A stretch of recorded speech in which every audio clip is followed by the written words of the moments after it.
certain elements pushing a belief that that money is going to stay anywhere within this community. That money is going to go straight into the shareholders of these mining companies, and once it's gone, it's gone. What will be Hmm. taken, what will be depleted by these processes, you know, you're never getting that back. You can talk about rewilding, or you can talk about sort of reintroduction of species, but once you break that ecosystem, you are never going to fix it. You are never going to be able to restore it.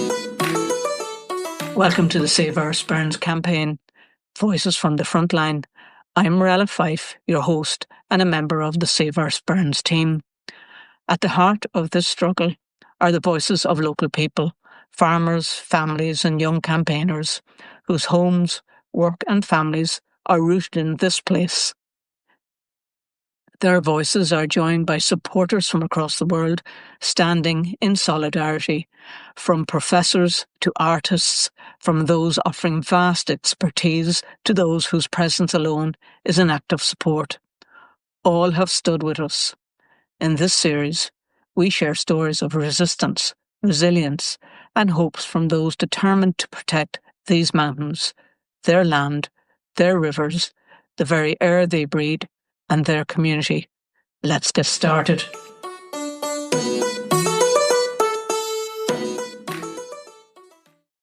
Today I'm talking to Julie from Dart Mountain Cheese, a small artisan cheesemaker tucked into the foothills of the Sperrins near Park in County Derry. If you've ever tasted their cheeses, you know there's something unmistakably local about them, something shaped by the mountain, the farms, the weather, the people and the land. I met Julie briefly at a Christmas craft fair last year, and even in that short conversation, it was clear how deeply rooted her work is in this landscape. Dart Mountain Cheese is one of those rare businesses that grows out of the land. Their story is about craft, patience and place, but it's also about what it means to make a living here in a sustainable way at a time when the Sperrins are under pressure from an entirely different kind of economic model. In this conversation, we start with Julie's own journey into cheesemaking, and then we widen it out, exploring what it takes to build a livelihood in the rural northwest, what local food can teach us about long-term resilience, and why clean air, clean water and healthy soils aren't abstract ideas, but the daily foundations of producing real food. It's also a story about community, the people who stand beside you, buy from you, encourage you, and keep small rural enterprises alive.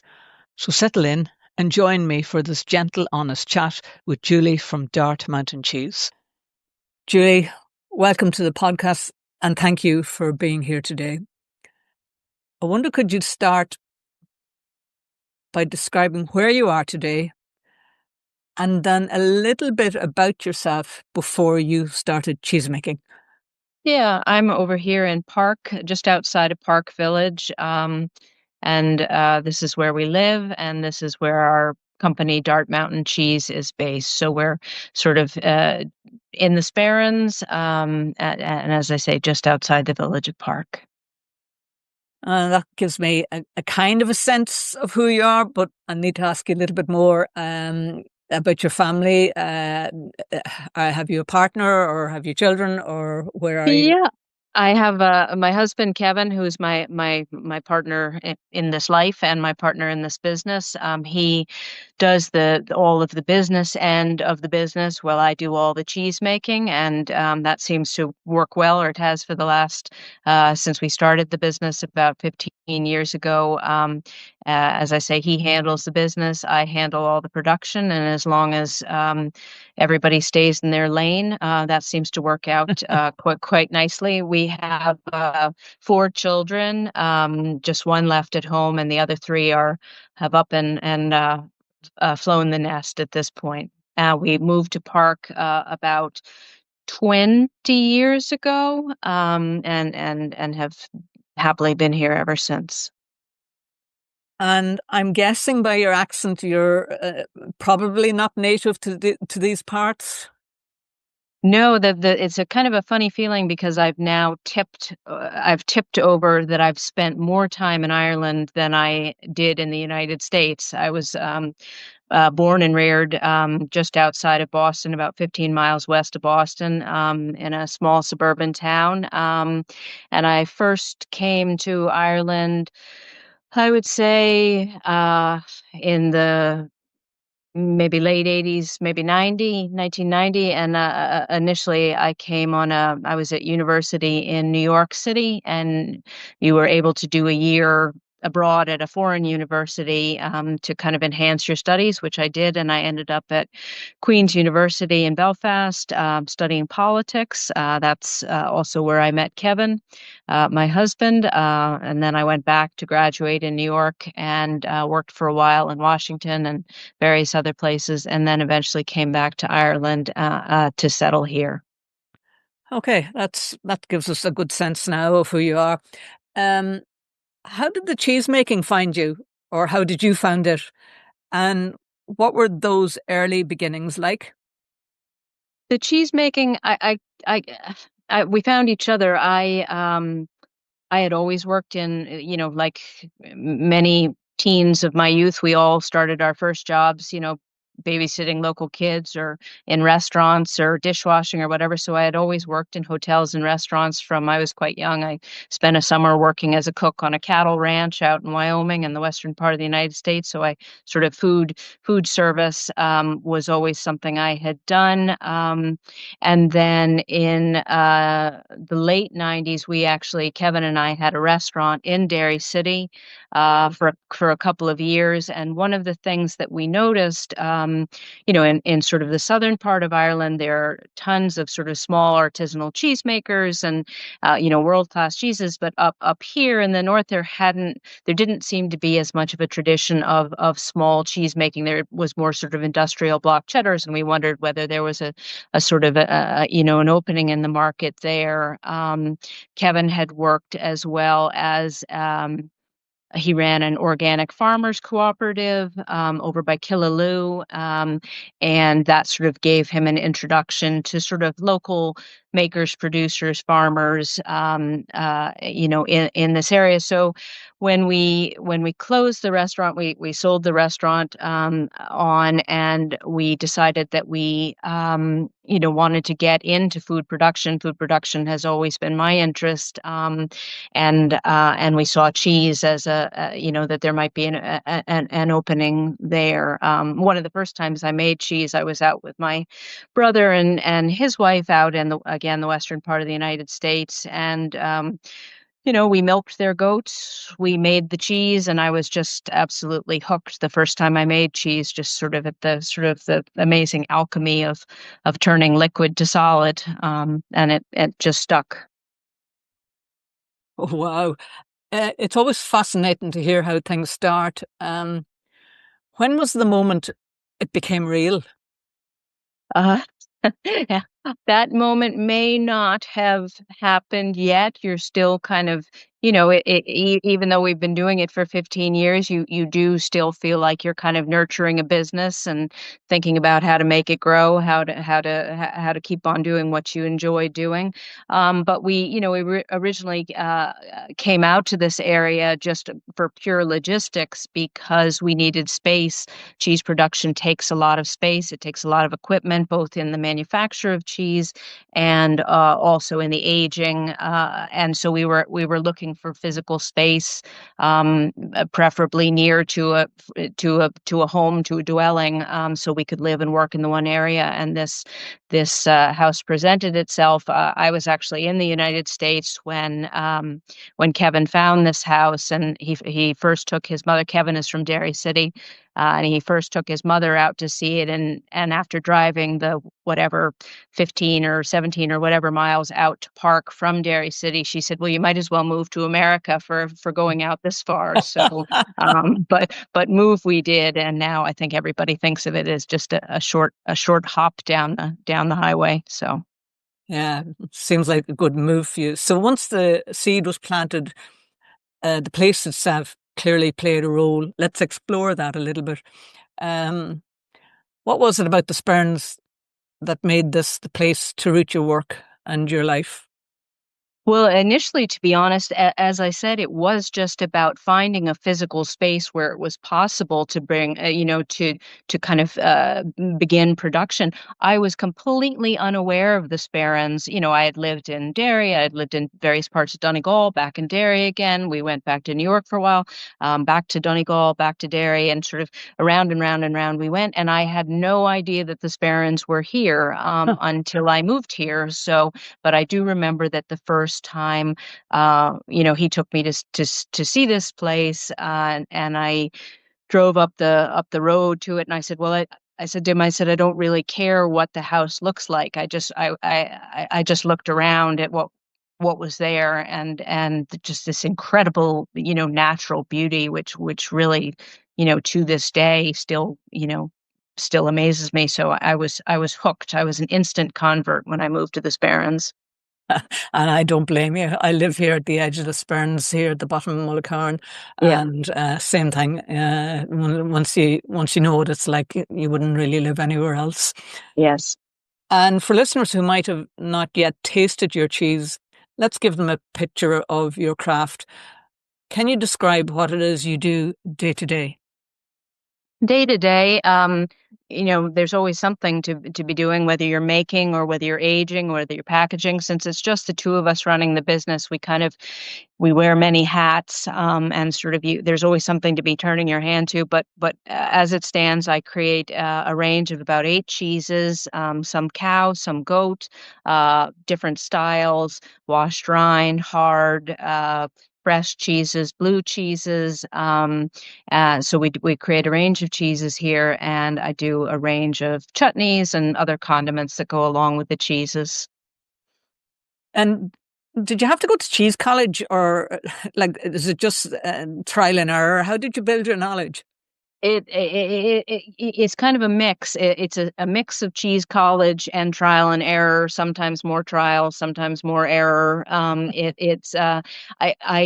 have done a number of different courses, down at Lockery College, down at the University College Cork, the School of Artisan Food over in England.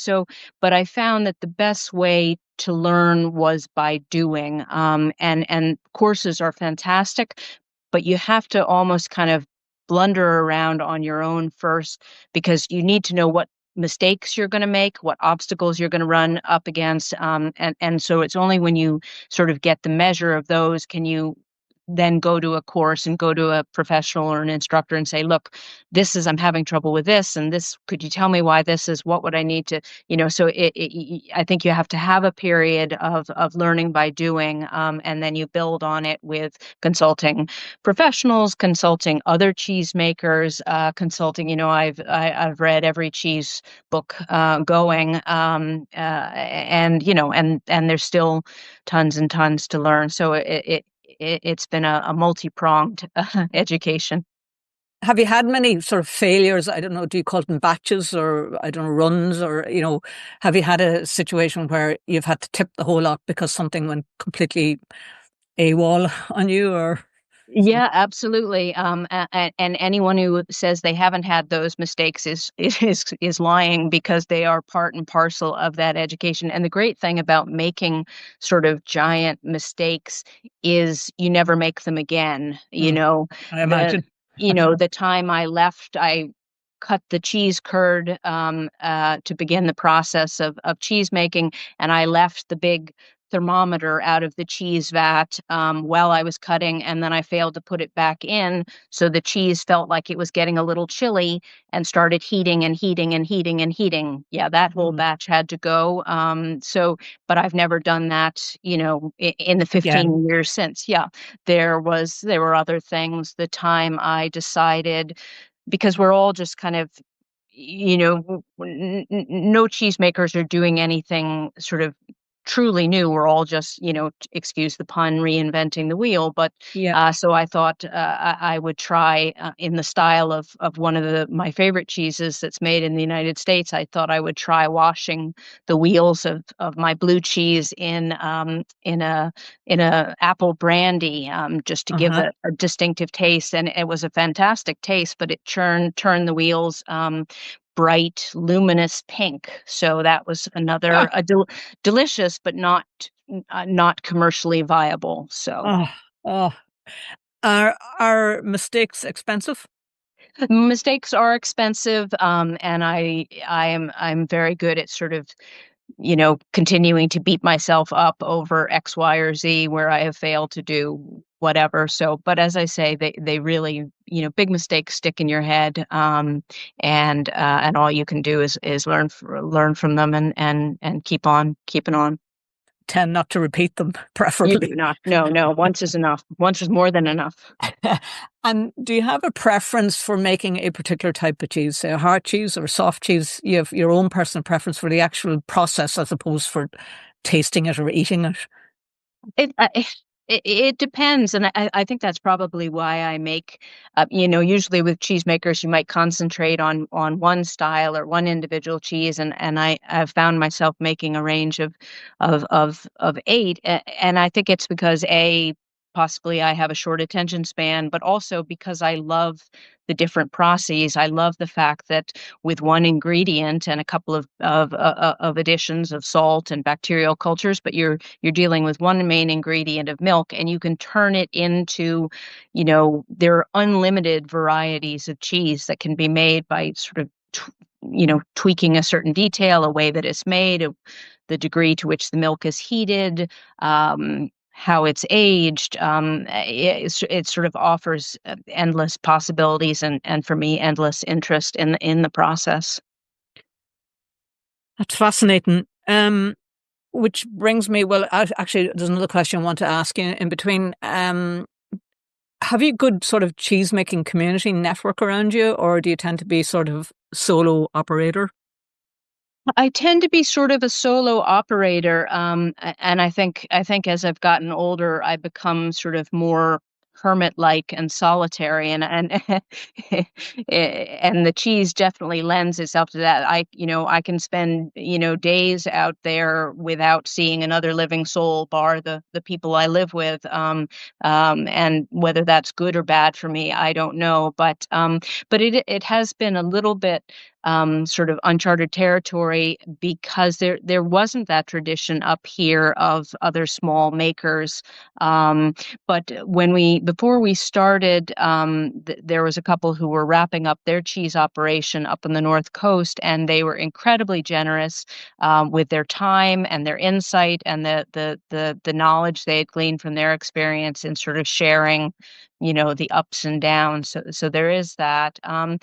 But, I think probably while I haven't had a lot of sort of direct learning from other cheesemakers, I've had a lot of direct learning from other people who run small businesses, regardless of what they make, what they sell, what they craft. There's a commonality there. There's a sort of shared experience of the various hurdles and the pitfalls and the successes, that come Hmm. from running your own business, regardless of whether it's cheese or what have you. So there is that sort of community, and that's one of the things that we have tried to do is to partner with other small businesses, because as you know from living in the Sperrins, we're quite peripheral.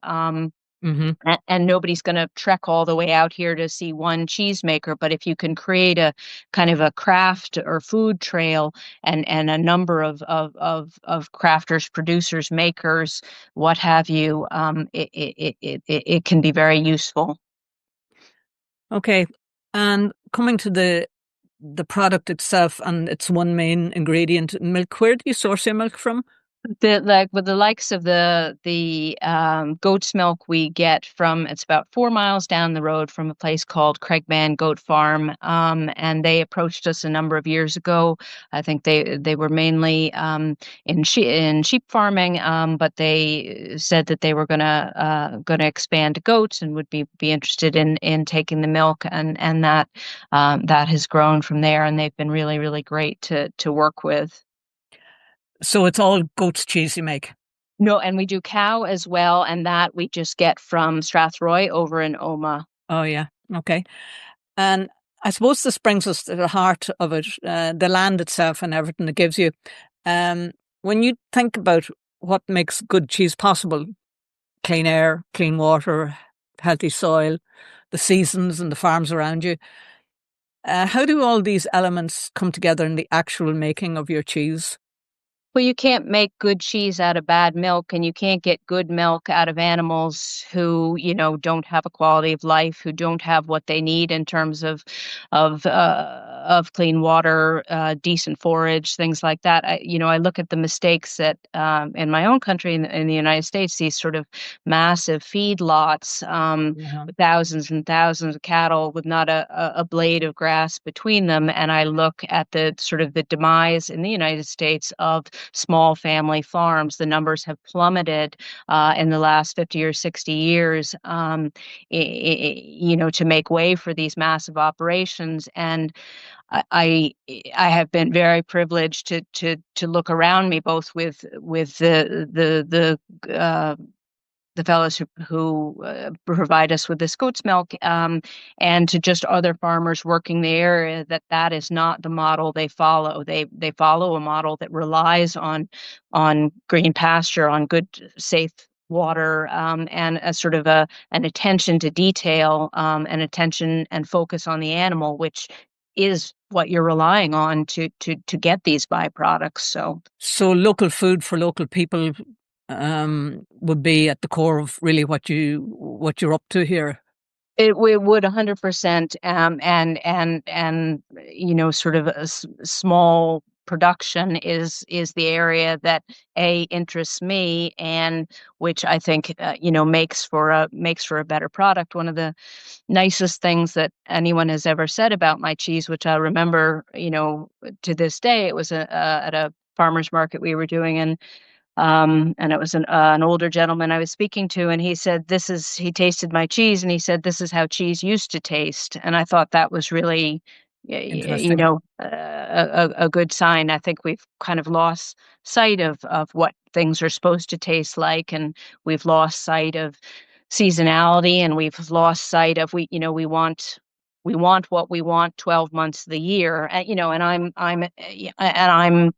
to blame as much as anyone. I'm a consumer myself, but I think regardless of season, regardless of locale, regardless of climate, I think we want what we want when we want it, and generally the market delivers. And I think, you know, what I've tried to do here is kind of take a step back from that and appreciate that there is a seasonality to things, and there should be a seasonality to things.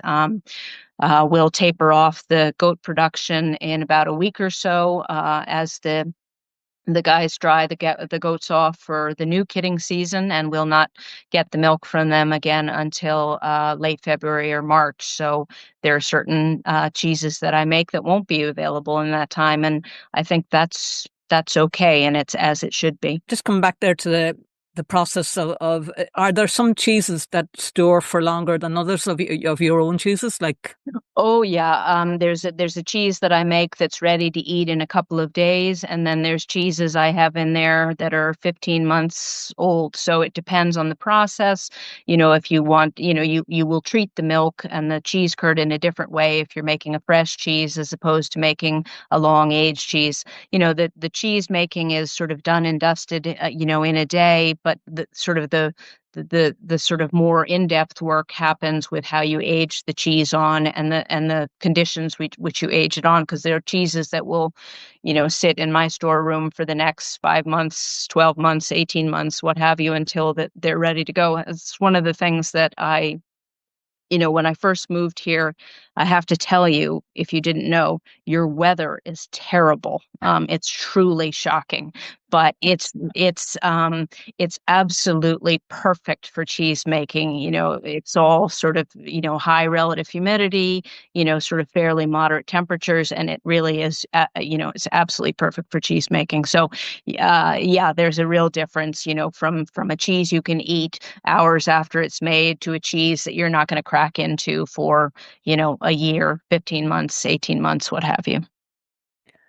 oh, that's fascinating. I just to look back in the conversation a little bit. Back in the 70s, I would have been in France two, if not three times, on doing these student exchanges, and in the vain hopes of my parents that I would learn a second language. Yes. However, that was the first time I encountered cheeses that wasn't golden veal cheeses. That's all we had in Ireland back then. And it blew the socks off me. I remember clearly, and of course, it would have been all artisan cheeses in France at that point. I couldn't get over the taste and the variety and the number and being in the markets and seeing hundreds of cheese. I just thought cheese came in one yellow block and that was it. Mm. And I came And back. I think that there's room for both those type of cheeses. I like a good supermarket cheddar as much as the next guy. So, there's room for all, there's room for everybody on Horses for that cheese board. courses. Yeah. Yeah. Yeah, yeah. You've just painted a picture of a livelihood that's deeply tied to place. And let's widen that lens now. There's a narrative here, especially in the Sperrins, that the only economic opportunity is extraction. And your business tells a very different story. From your experience, what does a sustainable livelihood look like here in the Sperrins?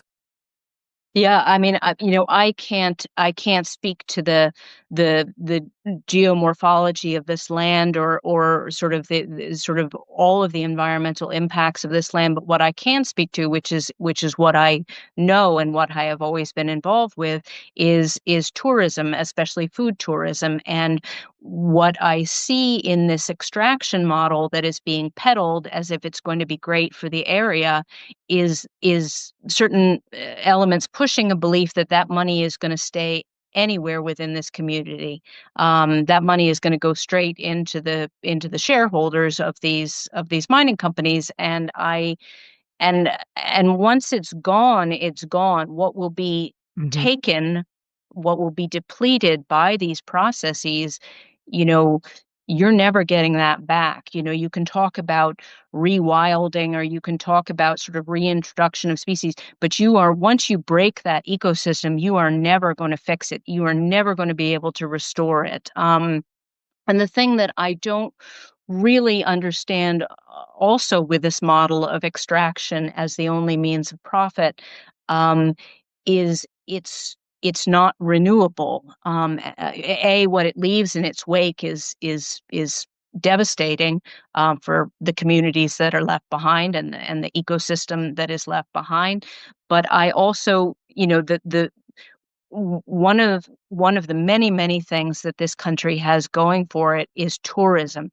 We get so many international visitors, and they are absolutely stunned by what they see in the Sperrins. They cannot believe, as they look around, at the sort of, the riches of the natural world that they see around them. So, and and I uh, and I think that to sort of to cut that off, because that is renewable. If you Yeah. continue to have this incredibly beautiful landscape and an incredibly welcoming community, tourists, international visitors, other businesses who are not involved in extraction will continue to come here, and they will continue to spend money. They will continue to put back into the community, and they will continue to tell the next people and the next people and the next people, incredible stories about this beautiful country. Once you strip it of the resources it has, and leave the sort of the detritus and the implications in air quality, water, etc., behind, you've lost something again that you can't get back. What I found fascinating about watching this gold mining, narrative play out is one of the things that we were tasked with doing before we were given permission to open the cheese is we had to, because whey, which is the byproduct of cheese making, Hmm. which is the very acidic liquid that comes when you separate between the liquid and solid proteins, is we couldn't discharge that into, the regular sewerage system. We had to get a special tank built to take away the whey as a waste product, because obviously we're directly, next to the Fawn, the River Fawn, one of the rivers that flows into the Foyle, and so we had to prove that we had a plan in place to take care of our byproduct, our dangerous byproduct, which is whey, to make sure that it didn't get into the water table. And the fact that we had to do that, and absolutely understand why we had to do that, because the implications of it getting into the river system would not be good. But the fact that the government is entertaining allowing this kind of extraction and this kind of leaching and tailings and what have you to be to be discharged into the area around, it's a bit strange. A bit rich, in my Yeah, opinion. yeah, yeah. I'm interested. I didn't realize that you were releasing water back into the Fahan, and I'm guessing that's the same Fahan that where my boy dump in Derry is situated, of which supplies the drinking water for Derry.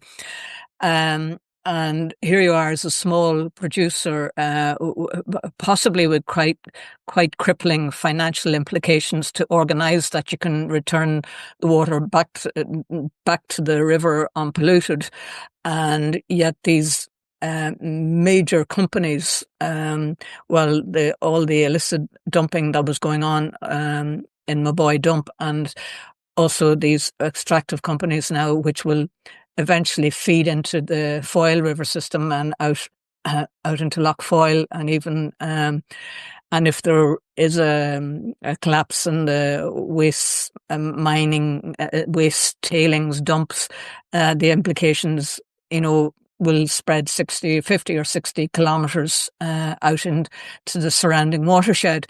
And um, so it seems like small companies are experiencing huge regulation, yet the large companies, which will bring profound and lasting changes to the upland Sperrins, some of the environmental concerns, the actual they're not even bothering um to uh, check the if, for instance, if there's a spill or whatever, and unless it hits a certain percentage points over and beyond the levels met, they don't bother even checking it out to see what's happened.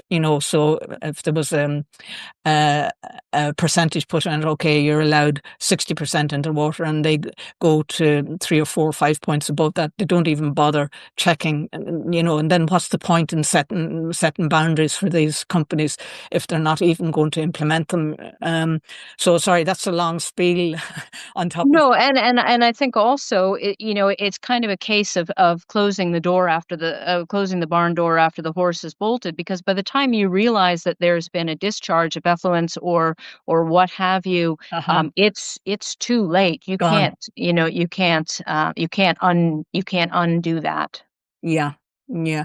So was it difficult to build a living based on your skill and the local resources, rather than one on short-term profit? So, you had to set all these things in place before you could go ahead and do it.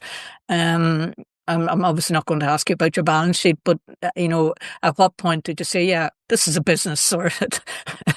We can get a living out of this? You know, we're still, we're still skirting that line, but we did benefit from a farm diversification grant, which is what allowed us to turn. When we came out to the house, there was just a big old corrugated shed, and that allowed us to convert that into a food manufacturing facility. So things like that, have been very helpful in terms of making a go of it. We are making a go of it, but we've had to look at other things. We've started increasingly doing tours. We built in the last 2 years sort of a visitor center, and we now do tours, cheesemaking tours. As I say, we work with other local producers to visit them and to visit us to talk about how we make and what we make.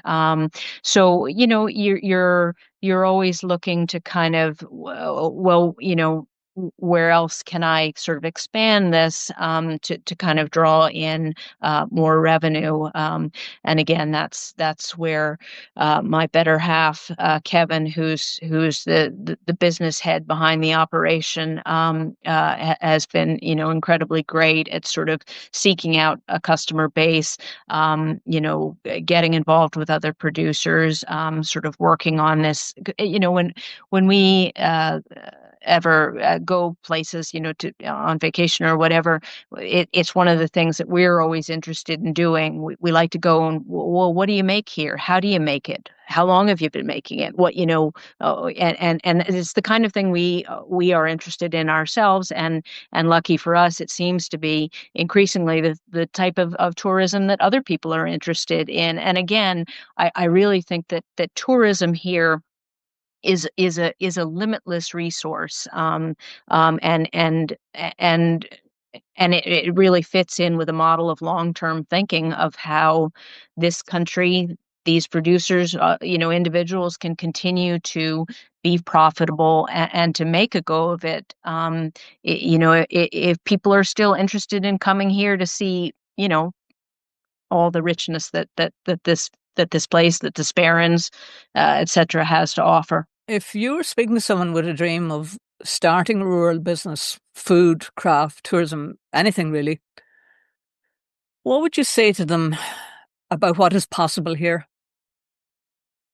I would say make your contacts, form your networks, find other people who are doing. It doesn't even have to be the same field or the same area, but other people who have started the way you've started, and rely on them to tell you their successes and their pitfalls and their, yeah, invest in community, invest in speaking to people. Who will tell you the straight story, and as I say, look out for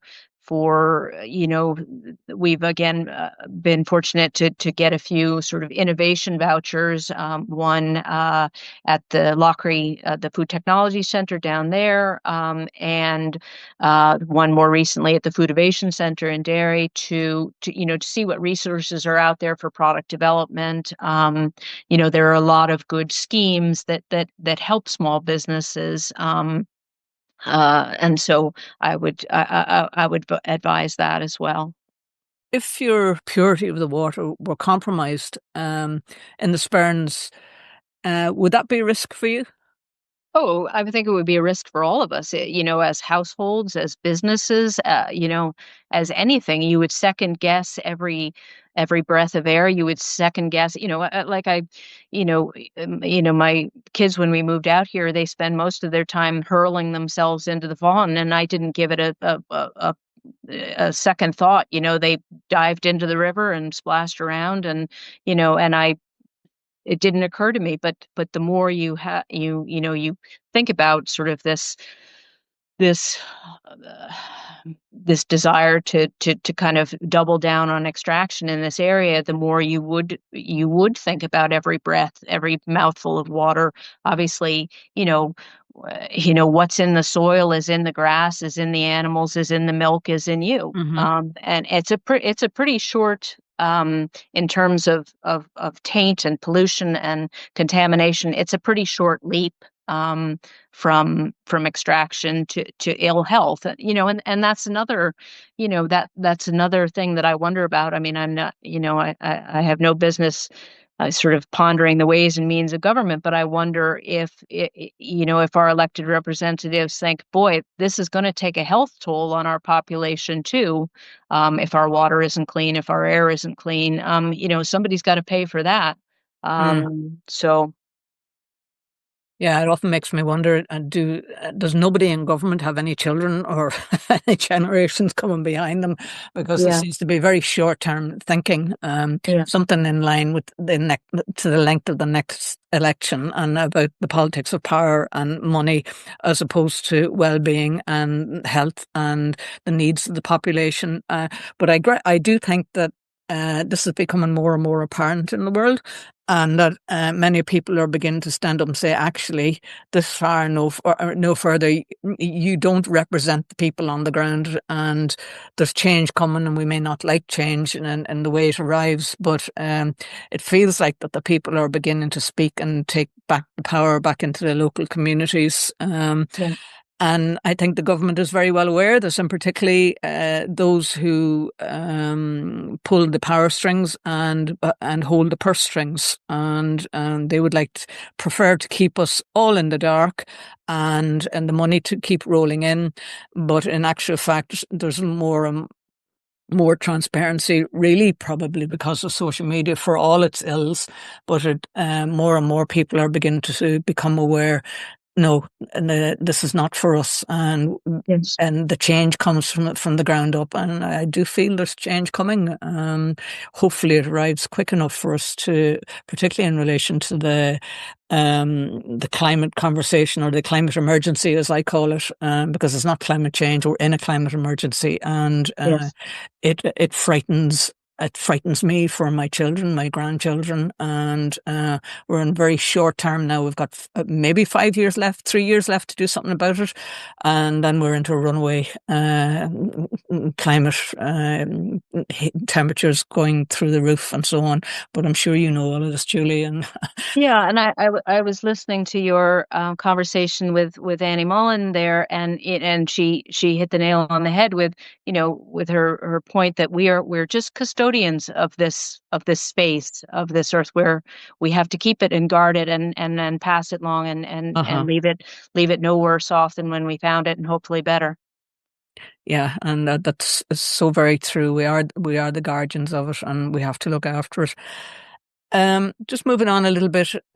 So I know I've run a small business here for years as well, and I don't do it alone. And I'm sure it's the same for you guys. So what role has the local community played in supporting or working with you, or indeed against you, maybe over the years? How has that worked out for you?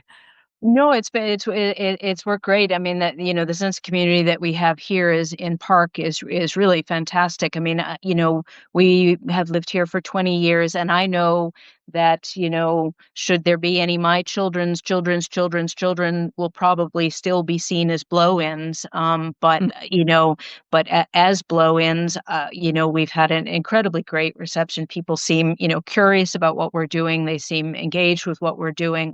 We couldn't have asked to land in a nicer community. Oh, that's great, and it's so uplifting. Do you think people are becoming more aware of the link between local food, healthy land, and strong communities?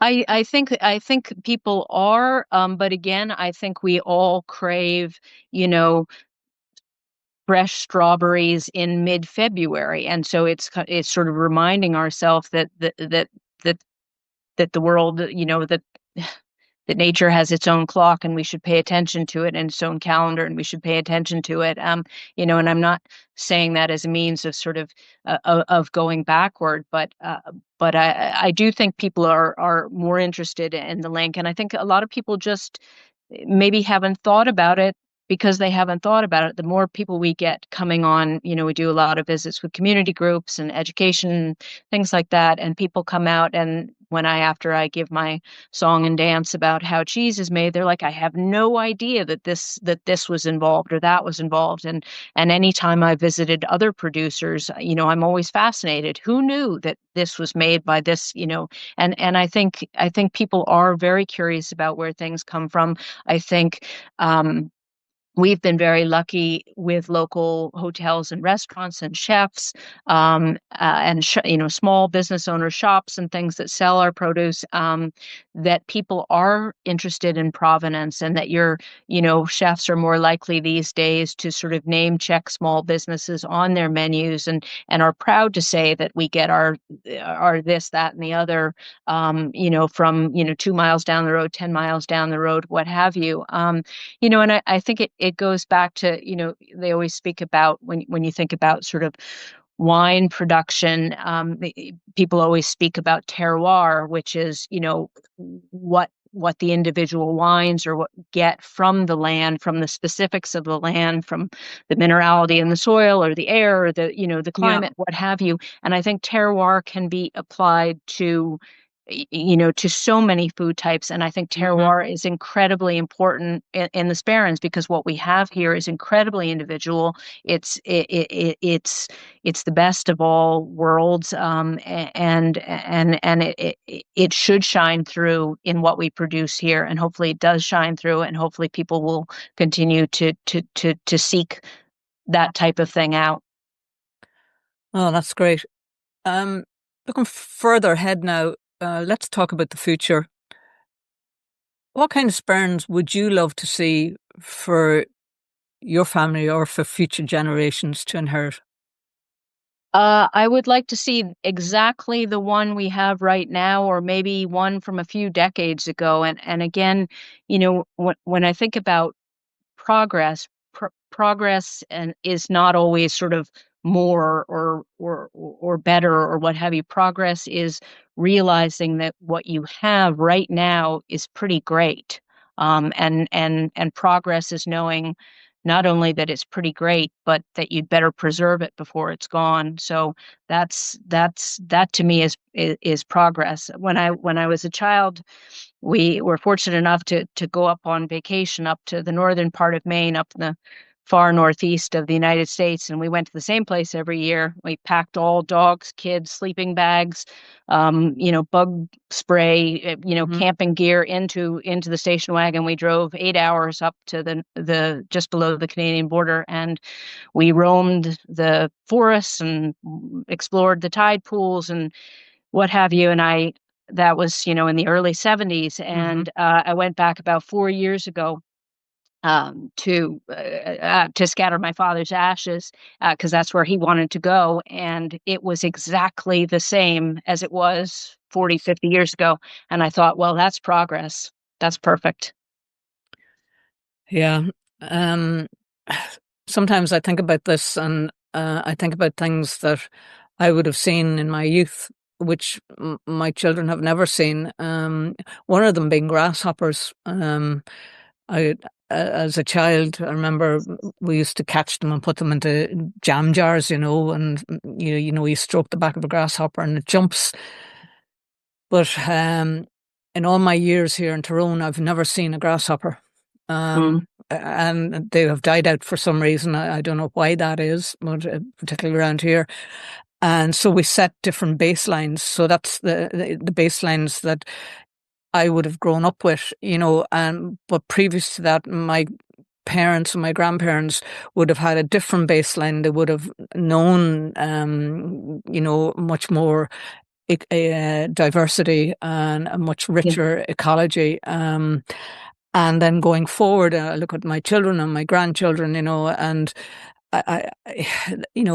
when I was a child, I had this tree house in a big, big sycamore tree, and we used to sleep in it. And when in the evening, the you'd see all the crows and jackdaws coming back to roost, and the sky would darken with the number of birds coming in to roost, and Yeah. this where this big tree was situated. And here in the evenings, I often watch the crows coming back to roost, in Rash Wood, which is about a mile down the road, but they fly over our house, and there's just a few handfuls now. I'm quite sure in the past there would have been massive numbers going over, and explaining to the children when they were growing up that the sky used to be black and where I came from, and I'm quite sure back there now it doesn't exist at all.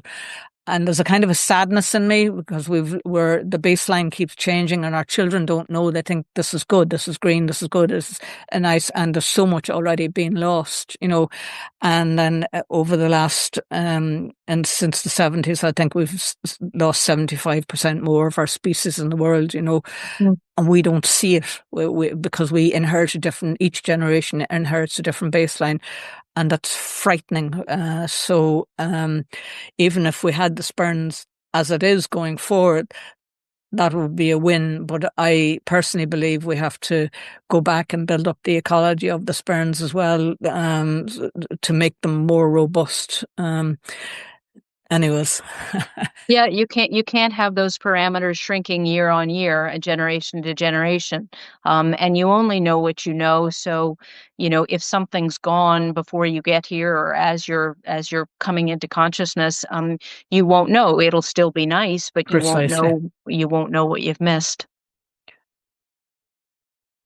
So coming back to yourselves, if you knew at the start what you know now, is there anything you would have done differently? Yeah, yeah, probably everything, but also I think hindsight's really a dangerous one. I think if we knew then what we knew now, we wouldn't go forward. I think you have to kind of just keep crashing forward and make your mistakes and hopefully learn from them. But I try somewhat unsuccessfully to spend as little time as possible in the woulda, coulda, shoulda is sort of realm, and I just try and keep going forward. But yeah, I don't know. Yeah, I get that. Keep going forward or around in circles. I can't tell which one it is, but it's one of the two. You keep getting out of bed in the morning, anyways. That's it. Um, so two questions to ask at the end of every podcast. Is there anyone you think would bring a fresh or important perspective to the themes we explore here? And that could be local experience or expertise or creativity from anywhere around the world, or indeed a lived insight. I think, obviously, great people to have on this are people who've got the facts in their back pocket and people who say, this is why it's not. And I know that you all have done some of that. And I know it requires deep pockets to get those sort of authorities on X, Y, or Z to tell us why this, going down this extraction road will be, catastrophic. So, industry experts who can tell us why in very quantifiable ways, that this is not a good path. The other thing that I always think, I've been reading this book about why people continue to vote for parties who ultimately it seems don't have their best interest at heart and who they are quantifiably hurt by the policies of, and why people keep voting seemingly against their best interests. And I always think, and what this person sought to do in this book is to seek out the people who, because I imagine that many people listening to your podcast probably agree with the things that you're talking about here. Um, so it would be interesting to get more people who sort of really feel very strongly that this is a good road to go down, and to have them on to say, all right, well, what makes you think, show me in fact and in quantifiable terms why you think this is a good road because it's only when we can sort of get inside the mind of people who think in opposing ways to us. I think that's when we can also learn an awful lot. Do you know, I'm inclined to agree with you on that last point that you made. Obviously, the industry experts, that's a not very obvious one, and we're Yeah, trying to pick those off, as you've probably noticed through the podcast, you absolutely. know. Yeah. But I also thought it would be a good idea to have people who have a different opinion about this and bring them on. I have others in my group who have shot this suggestion down, not willing to give them a voice. Yeah, But and I, I don't mean the people, representatives of the companies, because they don't need any more of a platform than they already have. But I mean people who really feel strongly that it is a good idea. Because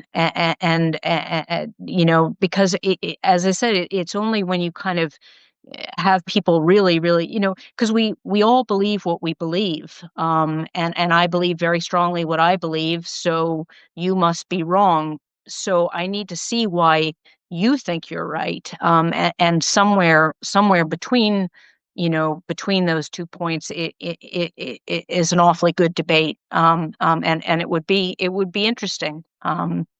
It would be it would be extremely interesting, and Yeah, indeed, um, whenever I've thought about who I could possibly get to come on the podcast, bringing that point of view, invariably they end up being someone who is either paid by the extractive mining companies, or people who want to remain in power, and who will benefit because of coming down to the actual money coming into the coffers, and whether that's a personal benefit or a party benefit. And I'm kind of reluctant to get politicians on to give them, because then, yeah, then you become a platform for something else. absolutely. Yeah. And trying to avoid the politicians. But I will think it over. And if anyone occurs to you in the future, or someone comes to you with a suggestion, I'm very open to, if you can say a particular person. It's very hard to find someone who has that knowledge and can put up a cogent argument as to why there's only one argument, and it's the economic argument. There is no It other argument. And it isn't someone in particular that I have in mind. Yeah, It's just a local resident who believes in their heart of hearts that this is what's good for their community, for their family, for their own, and sort of to get behind the thinking of, because I don't think we like to have our minds changed in this world of ours. yeah. We like to stick, we don't like nuance. We like to feel that we are right and the other person is wrong. And so to kind of to find that gray area, and to find somebody who feels as strongly about it in an opposing way, I think that would be interesting. It probably wouldn't change one's mind from their own position, but it would be interesting to Hear the argument. to hear the argument, to hear the reasoning, to hear the influences that have brought them to those decisions. Okay, I will go and actively search out that person. I might do a shout out on Facebook and see does anyone come forward. Mm. Um, Perhaps someone will come forward from listening to this podcast. Um, Okay, let's put that down. I wanted to ask you before we go, if people are interested in having a tour around your cheese making, or indeed wanted to buy cheese and so on, where can they get that information? Oh, this is great. I not only get to hear myself talk for the guts of an hour, and now I get a commercial plug in. This is fantastic. Um, Everything, local shops, from ourselves. We have a website, dartmountaincheese.com. Give us a shout, and we can point you in the right direction. And if people were to come and get a guided tour of your facility, like, do you have a sort of a facility where they get a cup of tea or something like that, or how does that work? Yeah, we do a thing. People come into the production area, and I kind of take them through the stages of cheese making, and then I talk about the sort of aging process and the affinage and aftercare of the cheeses, and we go into the aging room, and I talk about that process, and then we have a small visitor center with sort of information panels, and you come in there afterwards, and you get a full tasting of the cheeses and a cup of tea, and sit down. So we do school groups and community groups, and private tours, and we've also recently started working with a woman who does sort of wellness retreats, and she brings people to kind of use the space. And again, I think that's a testament to the kind of the beauty and the sort of the peace and tranquility and the kind of, yeah, all the things that the Sperrin gives you. Is people seem to like to come here just to kind of to be in this area, because it's incredibly enriching, this location, this environment. So yeah, we do a range of tours, with some other producers, with just on our own, and then as I said, we go out to community groups, or they come to us, and we just talk about the cheese. That's really great. And I will put your website and your social media and so on into the show notes. So people, if they're listening to the podcast, they can just check out to the show notes and all your information will be there. And um, my last question, what keeps you going? Keeps you grounded and hopeful and getting out of bed in the morning? Well, there isn't any really alternative, is there? I mean, you can't, you kind of just have to keep going. I will not to end on on kind of a down note, but I'm not hopeful. I don't feel hopeful right now. I see people like you fighting the good fight, to your, and keeping on battling. Yeah, we all seem to be in a bit of a dark place right now. I'm looking at my own country and watching our current administration tear the place apart, and Mm, watching, and I think that that seems to be a theme of much of the world. As long as we keep everybody on the ground fighting with each other, we won't notice what the big guys are doing. yeah, So and I hope, you spoke earlier about people coming to a realization that they have power, and that they have, the ability to affect change in their local environment, in their yeah. wider environment. And so I suppose that, you know, uh, I'm hoping we will all, myself included, wake up and take more of a hand in, in deciding what our future is going to look like. Yeah, and that's the best any of us can do, get to work in our own local arena and take it from there.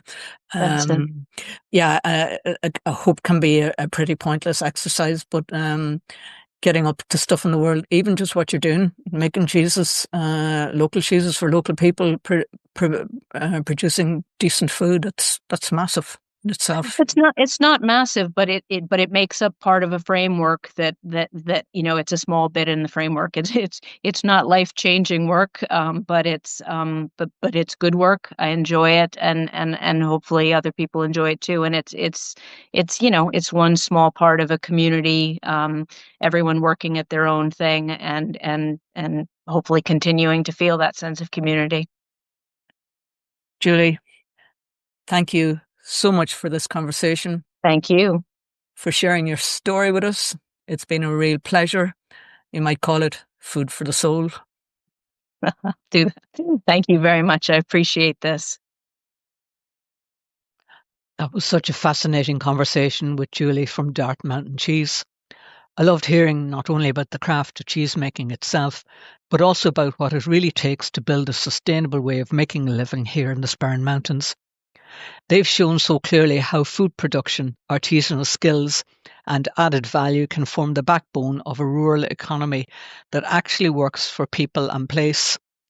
And I was especially struck by the way they link up with others, like the local goat farmer and the network of small producers whose work complements one another. When you start to see these connections, you realize how a food trail or a cluster of small independent makers can become a genuine economic ecosystem in its own right. And Julie raised something unexpected but really important: the idea of speaking to someone from within our community who genuinely believes that mining could make life better. Not someone from the company, but an ordinary person who feels strongly that this could be a good thing and who is able to speak factually and honestly about why. What a conversation that would be. Not to give the company a platform, but to understand the hopes, the fears, and the lived realities behind those views. That's the sort of dialogue that deepens a community rather than divides it. That was such a fascinating conversation with Julie from Dart Mountain Cheese. I loved hearing not only about the craft of cheese making itself, but also about what it really takes to build a sustainable way of making a living here in the Sperrin Mountains. They've shown so clearly how food production, artisanal skills, and added value can form the backbone of a rural economy that actually works for people and place.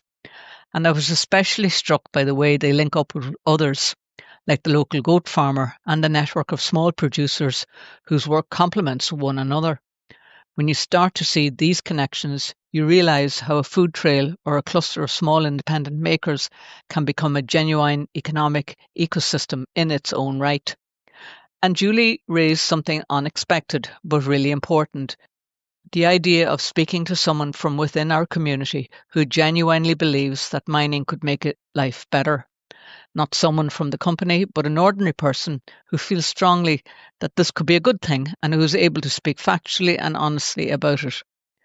What a conversation that would be, not to give the company a platform, but to understand the hopes, the fears, and the lived realities beyond those views. That's the sort of dialogue that deepens a community rather than divides it. You've been listening to the Save Our Sperrins podcast, Voices from the Frontline. Thank you for joining us today. All the links you'll need, from campaign updates to our social media pages, as well as links shared by today's guests and resources mentioned in the conversation, are available in the show notes. Please take a moment to share this podcast with friends, neighbours, or anyone who cares about protecting our land and communities. And don't forget to hit the follow button on your podcast platform. It really helps the algorithm spread these voices further. Together, our voices are stronger. Thanks for listening, and until next time, keep standing with the land, the water, the air, and the people who protect them.